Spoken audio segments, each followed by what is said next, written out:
প্রথমেই আজকে তো একটা পবিত্র দিন, তাই আপনাদের হ্যাপি রাখি জানাচ্ছি। আপনারা সবাই আমাদের ভাই, ভালো থাকবেন, সুস্থ থাকবেন। আজকে এই প্রেস কনফারেন্সটা এই কারণে আয়োজন করা হয়েছে কি আজকে 9ই আগস্ট 2025, ঠিক 1 বছর আগে আমাদের যে বোন, অত্যন্ত শিক্ষিত একটি মেয়ে, যে সমাজকে পরিষেবা দেওয়ার জন্য তার জীবন উৎসর্গ করেছিল, তাকে অত্যন্ত নৃশংসভাবে মারা হয়, এটা আপনারা জানেন। সেই বোন শহীদ হয়ে গেছেন। আজকে সেই বোনকে স্মরণ করে, অভয়াকে স্মরণ করে তার আত্মার প্রতি আমাদের শ্রদ্ধা জানাচ্ছি। তিনি যেখানেই থাকেন যেন ভালো থাকেন, এবং তার যে বাবা এবং মা, সেই সন্তানহারা পিতা মাতার প্রতি আমাদের সমস্ত অনুভূতি, সমস্ত ভালোবাসা, সবকিছু জড়িয়ে আছে।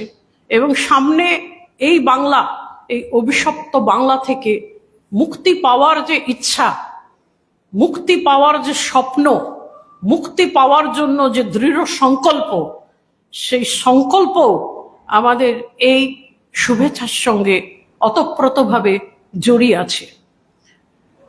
আমরা অত্যন্ত একটি দুঃখজনক পরিস্থিতিতে পড়ে রয়েছি। আমরা বলতে আমরা যারা এই বাংলায় থাকি, আজকে এই বাংলা পরিণত হয়েছে অভিশপ্ত বাংলায়। আমি বলতে বাধ্য হচ্ছি যে বাংলা আজকে অভিশপ্ত হয়ে গেছে, তার কারণ যখন একমাত্র সন্তান কারোর মারা যায়, শিক্ষিত মেধাবী সন্তান যখন মারা যায়, তখন সেই সন্তানের শরীর বা বডি মর্গে পৌঁছানোর আগেই তৃণমূল সরকারের টাকা সেই সন্তানহারা পিতামাতার কাছে পৌঁছে যায়। এটা এমন একটা রাজ্য, এমন একটা অভিশপ্ত রাজ্য, যে একমাত্র সন্তান মারা যাওয়ার পরে সন্তানহারা পিতামাতার আর্তনাদ শাসক সরকারের কানে পৌঁছয় না। এবং সেই পিতামাতা যদি রাস্তায় বেরিয়ে আসেন ন্যায় বিচার চাইতে, প্রতিবাদ করতে, তখন গণতন্ত্র এবং সভ্যতাকে পুলিশের বুটের পায়ের নিচে পিষে ফেলা হয়। এটা এমন একটা রাজ্য, এটা এমন একটা রাজ্য যে একমাত্র সন্তান মারা যাওয়ার পরে সন্তানহারা পিতা মাতাকে আরো অপমানিত, আরো একদম কোণায় ঠেসে দেওয়ার জন্য শাসক দল বিভিন্ন মাধ্যম ব্যবহার করেন। এবং সেই মাধ্যম যে ভাষায় সেই সন্তানহারা পিতামাতাকে আক্রমণ করে, সেটা আমাদের সোনার বাংলার, সোনার বাংলা ভাষা, মোদের গর্ব মোদের আশা, এ আমাদের বাংলা ভাষা। আজকে সেই বাংলা ভাষার প্রয়োগ এমনভাবে হয় যে সেই সন্তানহারা পিতামাতা বিচারের আশায়, ন্যায় বিচারের আশায় রাস্তা দিয়ে চলে, তাদের হাতে তো কোনো অস্ত্র নেই, তাদের হাতে তো কোনো বন্দুক নেই, তাদের হাতে তো কোনো লাঠি নেই, তাদের আর্তনাদ শাসক দলের কানে পৌঁছচ্ছে না। শাসক দল খাড়া করছেন স্ট্রাকচার্ড ব্যারিকেড, লোহার ব্যারিকেড, জল কামান, বড় বড় লাঠি। আজকে 1 বছর পূর্তিতে ন্যায় বিচারের আশায় এই সন্তানহারা পিতা মাতা যখন রাস্তা দিয়ে চলে নবান্ন অভিযানে সামিল হয়েছেন, 100 জনের ওপরে তার সঙ্গে যারা ছিলেন তাদের কারোর মাথা ফাটিয়ে দেওয়া হয়েছে, তাদের পিঠ ভেঙে দেওয়া হয়েছে, অভয়ার মায়ের শাখা ভেঙে দেওয়া হয়েছে, তার পিঠে বুকে লাথি মারা হয়েছে। গেরুয়া বসনধারী যারা সমস্ত সংসারকে ছেড়ে দিয়ে মানুষের সেবায় নিজেদের নিয়োগ করেছেন, তাদেরও ফেলে দিয়ে পুলিশের বুট তাদের বুকে লাথি মেরেছে। আপনারা নিশ্চয়ই শুনেছেন যে 100 জনের ওপরে আঘাতপ্রাপ্ত, 18 জনের ওপরে হাসপাতালে ভর্তি। একটি অসহায় মা, তার হাতের শাখা ভেঙে তার কপাল ফুলে গেছে, তাকে পেটানো হয়েছে রাস্তায় ফেলে। এবং আমাদের জাতীয় পতাকা যেটা আমাদের সম্মানের অন্যতম অঙ্গ, আমরা তো বলি যে নেশন ফার্স্ট অলওয়েজ ফার্স্ট, সেই ন্যাশনাল ফ্ল্যাগকে রাস্তায় ফেলে পুলিশের বুটের ছাপ আজকে অশোক চক্রের জায়গায়। আমরা ভারতীয় জনতা পার্টির পক্ষ থেকে অত্যন্ত শক্তভাবে, দৃঢ়ভাবে এই নৃশংস অত্যাচারের প্রতিবাদ করছি, ধিক্কার জানাচ্ছি। এবং যিনি আজকে স্বাস্থ্য দপ্তরের দুর্নীতিকে সায় দিয়েছেন, যিনি আজকে এই আইন শৃঙ্খলা ভেঙে যাওয়ার যে প্রক্রিয়া সেটাকে বহাল রেখেছেন, যার অধীনে আজকে শাসক দলের পুলিশ ধর্ষককে না ধরে, ধর্ষককে উপযুক্ত শাস্তি না দিয়ে সাধারণ নিরীহ মানুষের উপর অত্যাচার করছে, সেই মাননীয় মুখ্যমন্ত্রীর আমরা রেজিগনেশন চাইছি, তার পদত্যাগ চাইছি এবং বাংলায় রাষ্ট্রপতি শাসনের জন্য আমরা দাবি জানাচ্ছি। আমি আরো আপনাদের বলবো যে যখন দু জায়গায় পারমিশন দেওয়া ছিল যে হ্যাঁ আপনারা আসুন, আপনারা আপনাদের মতো শান্তিপূর্ণভাবে প্রতিবাদ করুন, সেই শান্তিপূর্ণ প্রতিবাদ যারা আজকে করেছেন, সেই মিছিলের প্রত্যেকটা মানুষ নিরীহ, প্রত্যেকটা মানুষ অসহায়, প্রত্যেকটা মানুষ এই পশ্চিমবঙ্গের বাসিন্দা, অর্থাৎ মানে বাঙালি। এই মানুষগুলো যখন শান্তিপূর্ণভাবে একটা প্রতিবাদ মিছিলে সামিল হয়েছেন, যেখানে কলকাতা পুলিশ দু জায়গার জন্য পারমিশন দিয়েছে, তখন কি মাননীয় আর উচিত ছিল না যে বলা যে হ্যাঁ একটি মেয়ে মারা গেছে, শিক্ষিত মেয়ে মারা গেছে, এবং মারা গেছে আমাদেরই একটি সরকার প্রতিষ্ঠানের মধ্যে, যেখানে তার সব থেকে সুরক্ষিত হওয়ার উচিত ছিল, সেখানে সে সব থেকে অসুরক্ষিত হয়ে নৃশংস অত্যাচারে মারা গেছে। দায়টা আমাদের। কেন কি আমরা সুরক্ষা দিতে পারিনি? আজকে যদি অভয়ার বাবা বা মা আমার সঙ্গে দেখা করতে চায়, আমি রাজ্যের মুখ্যমন্ত্রী হিসেবে তাদের সঙ্গে দেখা করব। এটা কি বলা উচিত ছিল না? এটা কেন বলেননি? কেন 5 জনের একটা রিপ্রেজেন্টেটিভ মেম্বার কমিটিকে অ্যালাউ করেননি দেখা করতে, কথা বলতে? কেন যুদ্ধকালীন পরিস্থিতি সৃষ্টি করেছেন? কেন ড্রিল করিয়েছেন র্যাপিড অ্যাকশন টাস্ক ফোর্সের? কেন ড্রিল করিয়েছেন আর্ম ব্যাটালিয়নের? কেন বড় বড় লোহার ব্যারিকেড খাড়া করেছেন? কার বিরুদ্ধে যুদ্ধ করছেন? একটি সন্তান হারা মায়ের বিরুদ্ধে। সেই সন্তান হারা মায়ের পাশে সমাজের দ্বারা দাঁড়িয়েছেন তাদের বিরুদ্ধে। জল কামান নিয়ে গেছেন, লাঠি, বড় বড় আর্মস নিয়ে গেছেন। কেন? কেন আজকে এতজন মানুষ কেন এসেছে? মুখ্যমন্ত্রী এসেছে তার কারণ আপনি ঘুমিয়ে আছেন। আপনি শুধু ঘুমিয়ে নেই, আপনি ক্ষমতার নেশায় অন্ধ হয়ে গেছেন। সেই নেশা ভাঙাতে এতগুলো মানুষ পায়ে পায়ে এগিয়ে আসছে আপনার সেই শাসন কেন্দ্রের দিকে, যেখানে আপনি বসে আছেন অত্যন্ত শান্তিতে, চোখ কান বন্ধ করে। আপনি শুনতে চান না, দেখতে চান না যে আপনার রাজ্যে শুধুমাত্র যে আরজিকর মেডিকেল কলেজ হসপিটালের মধ্যে একজন মেধাবী, শিক্ষিত, সমাজসেবী মারা গেছেন তা নয়। সেই দিনে আপনার পুলিশ সমস্ত প্রমাণ লুপ্ত করার জন্য বড় একটা ভূমিকা নিয়েছিল। যদি না নিত সেই ভূমিকা, তাহলে কি আপনি আপনার কমিশনার অফ পুলিশকে সরাতেন? সরাতেন না। আপনিও জানেন যে তিনি কি করেছেন। আপনার ওসি, সেই থানার ওসি অ্যারেস্টেড হয়ে গেল, গ্রেপ্তার হয়ে গেল প্রমাণ লুপ্ত করার জন্য।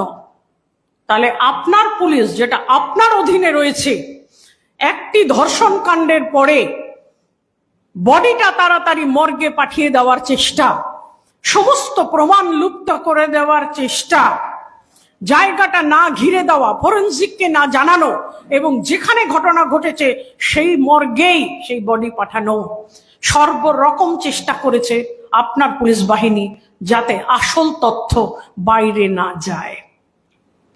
আসল তথ্য বাইরে না যাওয়ার জন্য এবং সমস্ত প্রমাণ লুপ্ত হওয়ার জন্য আজকে সেন্ট্রাল ব্যুরো অফ ইনভেস্টিগেশন শূন্য থেকে আবার পুরো প্রক্রিয়াটা চালু করার চেষ্টা করছে। কোনো শূন্যের উপরে কোনো জিনিস দাঁড়ায় না।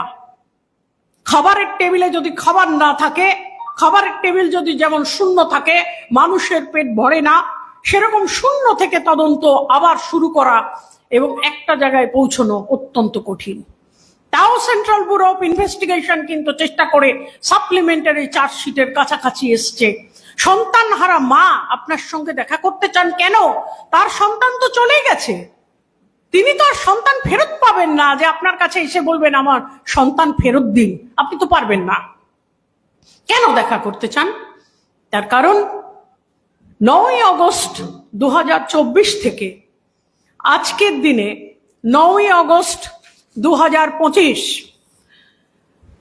এই রাজ্যে 48,600 কেস পড়ে আছে ধর্ষণের এবং পক্সো, মানে বাচ্চারা যারা অ্যাডাল্ট এজ নয় তাদের ধর্ষণ এবং সেক্সুয়াল অ্যাসল্টের কেস 48,600 এই রাজ্যে পেন্ডিং। এই রাজ্যে সেন্ট্রাল গভর্নমেন্টের সেন্ট্রালি স্পন্সর্ড স্কিমে অনেকগুলো ফাস্ট ট্র্যাক কোর্টের বন্দোবস্ত করে দেওয়া হয়েছে। আপনারা জেনে আশ্চর্য হবেন যে তার মধ্যে খালি 6টা পক্সো কোর্ট আজকে অপারেশনাল আছে, ফাংশনাল আছে, দৌড়চ্ছে, এবং 117টা কোর্ট এখনো বন্ধ হয়ে পড়ে আছে, কাজ শুরুই হয়নি। তাহলে যদি ফাস্ট ট্র্যাক কোর্টে এই কেসগুলো না যায়, বিচারাধীন না হয়, তাহলে তো কনভিকশনে যাবে না, তাহলে তো দিনের পর দিন দেরি হবে, এবং সে দেরির জন্য রাজ্য সরকার এবং রাজ্য পুলিশ দায়ী। তারা পেছনের দরজা দিয়ে ধর্ষক এবং ধর্ষকদের যারা সাহায্য করছেন তাদেরকে বাঁচানোর চেষ্টা করছেন। কেন কি early trial, early conviction means early justice. Justice delayed is justice denied, আপনারা জানেন। তো আজকে যদি বিচার এই অবস্থায় দাঁড়ায় যে কনভিকশন পার্সেন্টেজ এত কম, এত কম,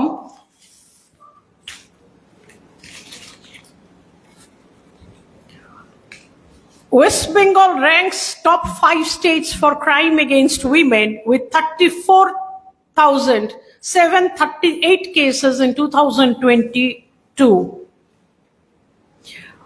মমতা বন্দ্যোপাধ্যায়ের বিরুদ্ধে ভারতীয় জনতা পার্টির চার্জশিট, যে আজকে 9ই আগস্ট 2024 থেকে 2025 এসে 1 বছরে পৌঁছানোর মধ্যে আরজি কর মেডিকেল কলেজ অ্যান্ড হসপিটাল, যেটা আপনাদের সুরক্ষা দেওয়ার দায়িত্বের মধ্যে ছিল, সেখানে এত বড় একটা ঘটনা, নৃশংস ধর্ষণ এবং খুন হওয়ার পরে আপনারা তৃণমূল রাজ্য সরকার কি প্রত্যেকটা সরকারি হসপিটাল, সরকারি কলেজ, সরকারি ইনস্টিটিউশন এবং অল গভর্নমেন্ট অর্গানাইজেশনে সিসিটিভি বসিয়েছেন?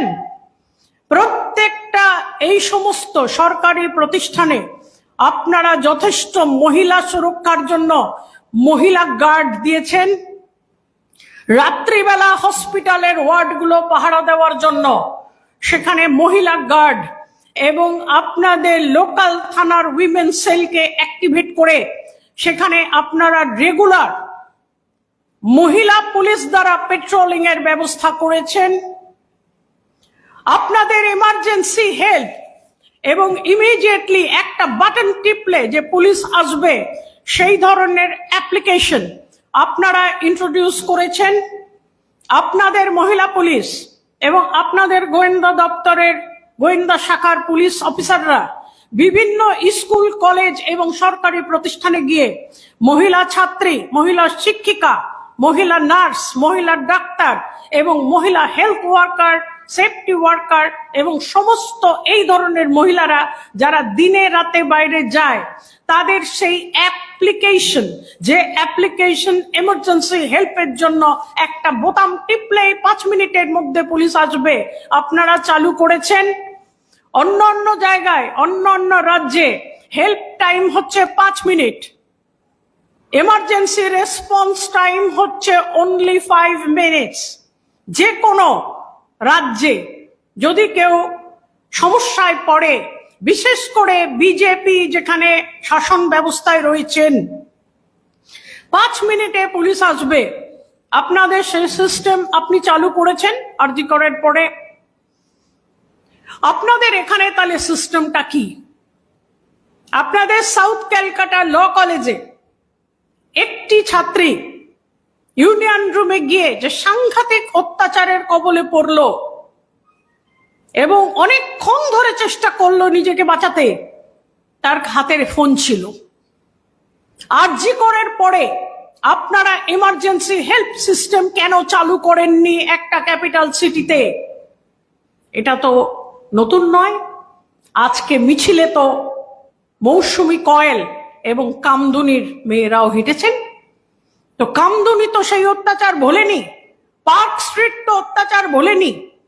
আরজি করার পরে আপনি একজন মহিলা মুখ্যমন্ত্রী হয়ে শাসন ব্যবস্থার মাথায় থেকে কেন মহিলাদের সুরক্ষার জন্য কোনো ব্যবস্থা নেননি? আজকে সেই জিজ্ঞাসা প্রশ্ন করার অধিকার অভয়ার মায়ের আছে, তমান্নার মায়ের আছে, মৌসুমী কয়েলের আছে, আর সমস্ত দেশবাসী যে যেখানে মহিলা মেয়েরা রয়েছেন, মারা বোনেরা, তাদের রয়েছে। যে মাননীয় মুখ্যমন্ত্রী, আপনি পুলিশ দপ্তরের মাথায় বসে থেকে কলকাতা পুলিশকে কিভাবে অ্যাক্টিভেট করেছেন? আপনাদের থানায় থানায়, যে সমস্ত থানায় আপনাদের হিস্ট্রি শিট খোলা হয়নি, হিস্ট্রি শিট খুলেছেন। আপনারা গুড বিহেভিয়ার বন্ড নিয়েছেন। এই যে মনোজিৎ মিশ্র, একজন তৃণমূল নেতা, যে সাউথ ক্যালকাটা ল কলেজে এত বড় কাণ্ড ঘটালো, সেই কেসের কি প্রোগ্রেস সেটা জানার অধিকার কি এই জনগণের নেই, বাংলার মানুষের নেই? আপনারা কেন দেননি? সেই কেস কেন এখনো পর্যন্ত কনভিকশন হয়নি? সেটা তো সিবিআই নেয়নি, সেটা তো আপনাদের কাছেই রয়েছে। তাহলে আপনারা সেটাকে ট্রায়াল করিয়ে ফাস্ট ট্র্যাক কোর্টে কনভিকশন করিয়ে এরকম একটা ভয়ঙ্কর রাক্ষসের মতো নেতা, তাকে কেন জেলবন্দি করে মানুষকে জানাননি যে হ্যাঁ, আমরা মহিলা সুরক্ষায় যথেষ্ট আগ্রহী এবং আমরা এই ধরনের পদক্ষেপ নিয়েছি এবং মনোজিৎ মিশ্রকে কনভিকশন করানো হয়েছে, তার এত মাসের জেল হয়েছে? মানুষ এই কথা আপনাদের থেকে শুনতে চায় না। তাহলে মানুষ কি করবে? যাদের বাড়ির মেয়েরা ধর্ষিত হচ্ছে, যারা খুন হচ্ছে, তারা আপনাদের কাছ থেকে কোনো ইনফরমেশন পাবে না। আপনারা কোনো প্রোগ্রেস করবেন না, আপনারা ফাস্ট ট্র্যাক কোর্ট চালু করবেন না, আপনারা তাড়াতাড়ি করে ট্রায়ালে নিয়ে যাবেন না। আর যারা মারা যাচ্ছে, সেই সন্তানহারা পিতা মাতা যখন রাস্তায় নেমে আপনাদের কাছে ন্যায় বিচার চাইতে অস্ত্রহীন অসহায় অবস্থায় যাবে, তখন আপনারা লাঠি চালাবেন, জলকামান চালাবেন, টিয়ার গ্যাস মারবেন, মাথা ফাটিয়ে দেবেন, শাখা ভাঙিয়ে দেবেন। বাহ!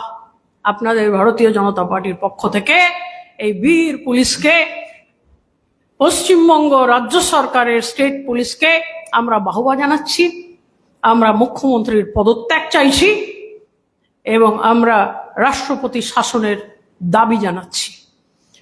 আপনাদের যারা এখানে এসেছেন তাদের আমরা একটা ডিটেইল দেব, যে প্রায় আপনারা দেখবেন যে 40 থেকে 45টা ধর্ষণের কেস হয়েছে। তার মধ্যে তৃণমূলের নেতাও অভিযুক্ত রয়েছেন। কলকাতা এবং কলকাতার পার্শ্ববর্তী এরিয়ায় ইকো পার্কেও হয়েছে। এমনকি 12 বছরের মেয়ে প্রেগনেন্ট হয়ে গেছে।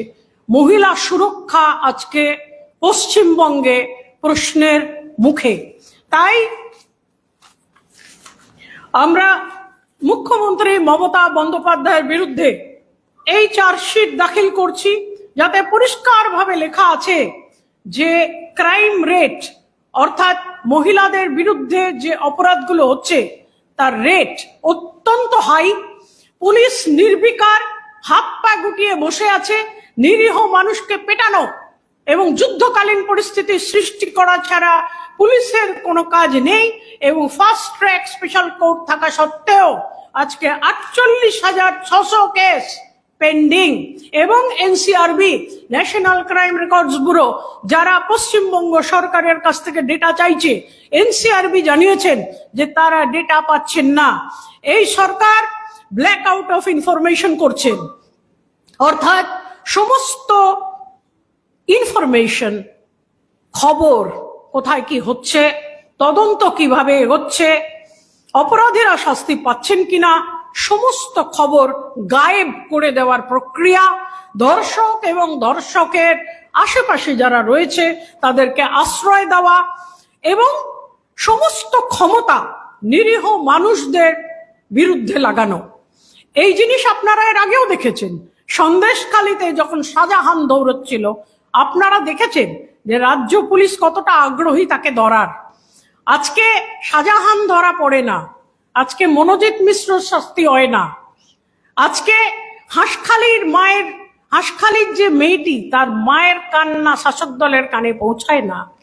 আজকে সাউথ ক্যালকাটা ল কলেজ থেকে শুরু করে এইখানে আপনারা অবাক হয়ে যাবেন যে শুধুমাত্র কলকাতা নয়, কলকাতার আশেপাশে পশ্চিম মেদিনীপুর বলুন, পূর্ব মেদিনীপুর বলুন, উত্তর 24 পরগনা বলুন, হুগলি বলুন, মুর্শিদাবাদ বলুন, এমনকি কলকাতার ইকো পার্ক থেকে শুরু করে শিয়ালদা, সমস্ত জায়গায় আপনারা এই লিস্টটা নিয়ে যাবেন, দেখবেন যে অভয়ার পরে কতগুলো তিলোত্তমা, কতগুলো অভয়া, কতগুলো নির্ভয়া কাণ্ড এই পশ্চিমবঙ্গের বুকে হচ্ছে এবং সরকার চুপ।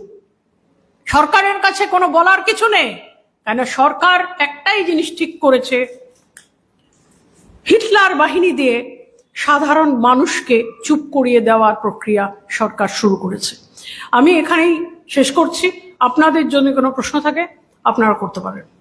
বিজেপি সবসময় বলে যে তারা কোনো গণতান্ত্রিক পরিকাঠামো ছাড়া কোনো সরকার করে যাক সেটা বিশ্বাস করে না, রাষ্ট্রপতি শাসন তারা সেভাবে চান না।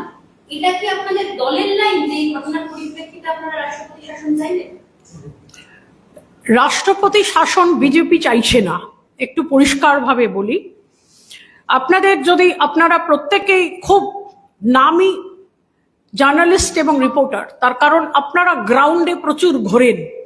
আপনারা যদি কোনো পানের দোকানে যান, আপনারা যদি মাছের বাজারে যান, আপনারা যদি সাধারণ কোনো মা বোন, অভয়ার মাকে ভুলে যান, অন্য কাউকে যদি জিজ্ঞেস করেন, খুব সাধারণ, যার বাড়িতে কোনো ঘটনা কোনোদিন ঘটেনি, তাকে যদি আপনি জিজ্ঞেস করেন, সে বলবে পশ্চিমবঙ্গে রাষ্ট্রপতি শাসন চাই।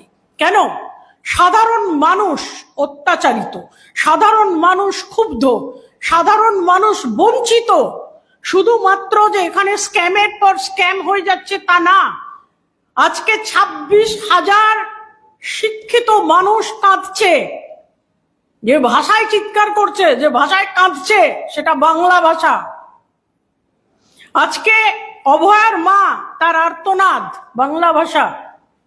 আজকে জেলে বহু নিরীহ মানুষ জেলবন্দি হয়ে পড়ে আছে, দিনের পর দিন বিচারের ব্যবস্থা স্তব্ধ, যে ভাষায় কথা বলছে বাংলা ভাষা।